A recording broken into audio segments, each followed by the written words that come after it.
What's up, y'all? Breezy here. And if you notice, we are not at our usual location. That is because I am laying in my bed, and I was going to record this tomorrow, but something was telling me I need to record this episode tonight. Um, we are on season 1, episode 6 of The Desert Road. And if you're new here, hit that like button, ring that bell for notifications. Please subscribe, help a girl out. So, here's the interesting thing about today's topic. A couple of funny things about this topic. Um, trying to walk the narrow road. So you're probably wondering, what on earth am I talking about? Well, the first interesting thing is that my dad actually preached about this a few weeks ago at our church. He didn't even know it was on my list of stuff to talk about. He didn't even know I started this new podcast. I start many projects, so it's hard to keep up with the many projects I like to start. Anyway, um, so he was preaching about this, and I thought it was really funny because that was like this. Because that following week he preached on another topic I plan on talking about with y'all a little bit later as well.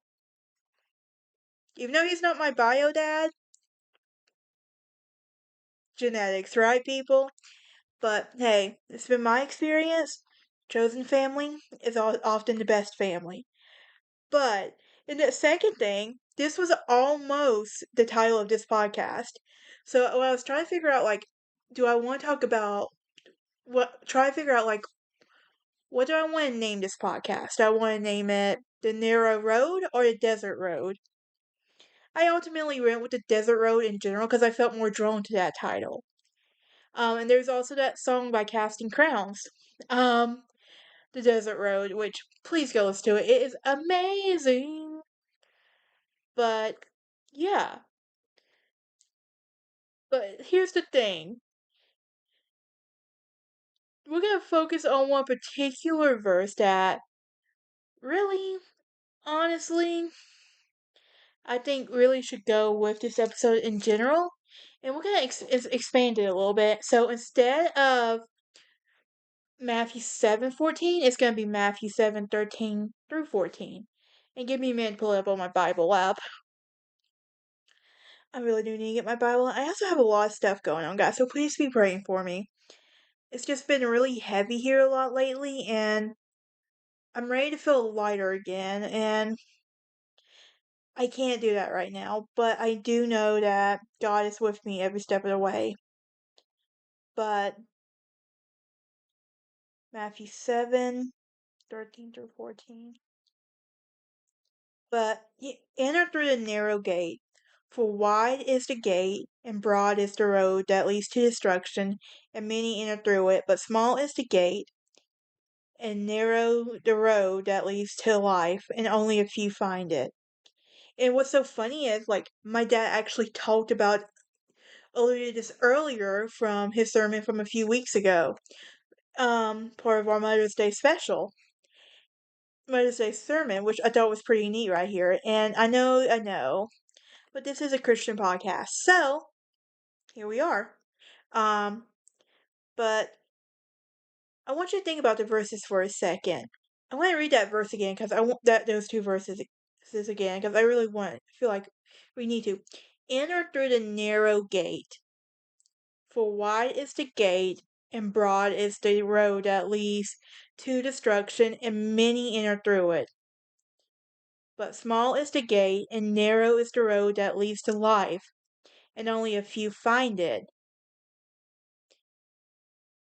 Think about that for a second. Basically, this is a famous verse about the wide gate and the Broadway. We know that for sure. And here's what there's imagery that and it signifies this, but straight is the gate. In this case, this means straight doesn't mean straight as in a line.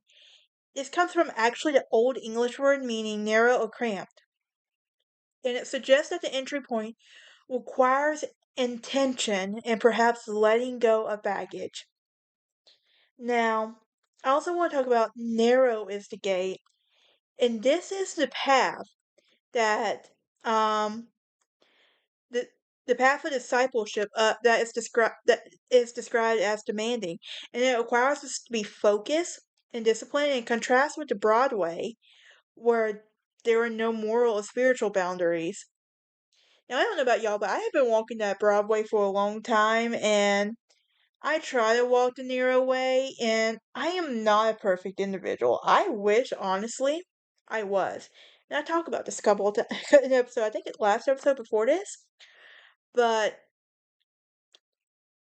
I wish I was perfect. And I wish I would have walked that narrow gate a long time ago, but God knew my journey, okay? And I want to say that. Let me say that. Here's the thing. Few, few there be that find it. Think about it. We can interpret this as a warning against following the crowd. We've all followed the crowd at some point in our life. Eventually, we start to go our own way. Some of us already beat to our own drum in general. I'm just saying. But there is a true spiritual life that often requires going against the grain of the popular culture or easy instincts. Now, let's try to understand Matthew 7:14 for a second. Like truly understand it. First, we need to look at it as a conclusion of the comparison Jesus makes regarding two different life paths. And think about it. In the verse before that, Matthew 7:13, he also would describe a wide gate and a broad road, which is easy to travel but leads to destruction. So, um, also in verse 14 is an alternative emphasizing that the path to life and eternal connection with God is not the path of least resistance. Now you can walk that narrow gate. It's going to be difficult, but the best things in life usually are, in my opinion. But how many of us? I want to deviate for a second because I tend to do that. Um, there is a poem by Robert Frost. You might know it. Yes. Um, I'm gonna pull it up real quick. But for those of you that don't, um, you're about to hear it, and it is called "The Road Not Taken." So it's two roads diverged in yellow wood, and sorry I could not travel both, and be one traveller long I stood, and I looked down one as far as I could, to where it bent in the undergrowth, then took the other just as fair, and having perhaps the better claim, because it was grassy and wanted wear. Though as for it passing there, had warned them really about the same. And both the morning equally lay, and the leaves no step had trodden back. Oh, I kept the first day of another day, another day. Yet knowing how ways lead on the way, I doubted if I should ever come back. I shall be telling this with a sigh.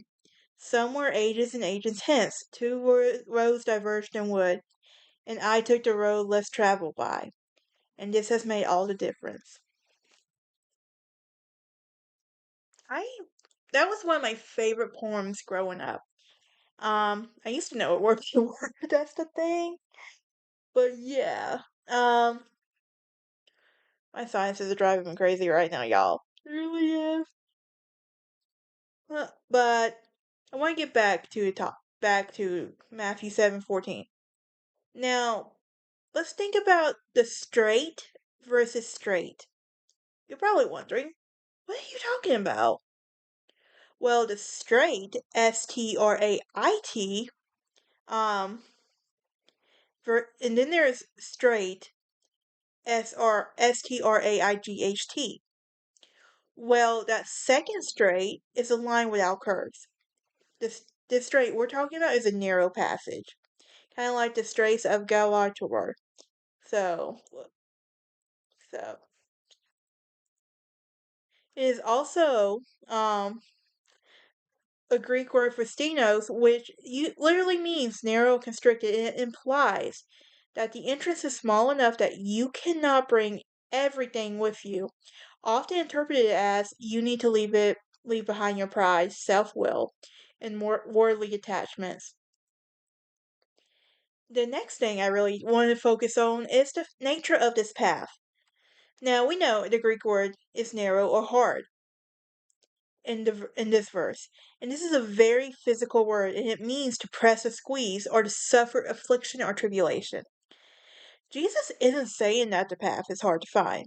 He's saying that the path itself involves pressure, and it suggests that living a life of integrity, faith, and discipline, you often feel like you're walking through a narrow gorge where the walls are pressed on you.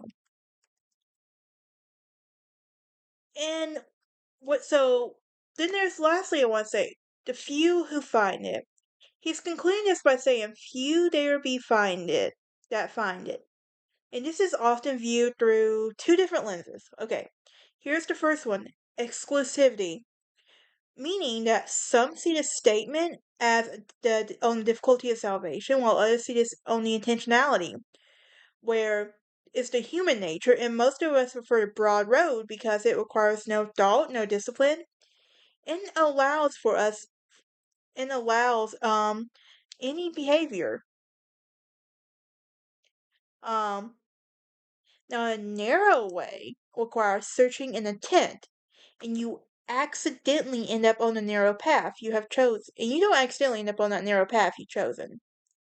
But here's a good summary I think would go perfectly with it.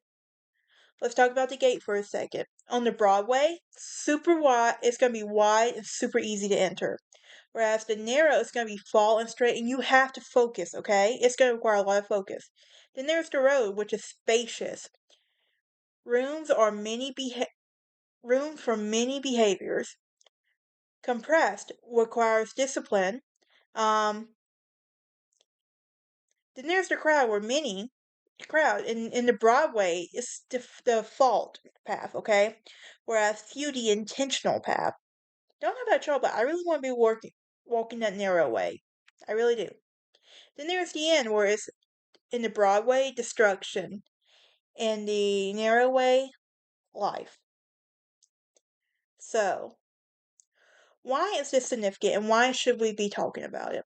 Well, Matthew 7:14 lies in its role as a sobering reality check within Jesus' Sermon on the Mount, and it serves as a spiritual warning that the path to truth and eternal life is a countercultural discipline and requires conscious effort. And here are the layers of that significance. The intentionality of it, okay? This is the most significant takeaway. The spiritual life is not the default setting for humanity.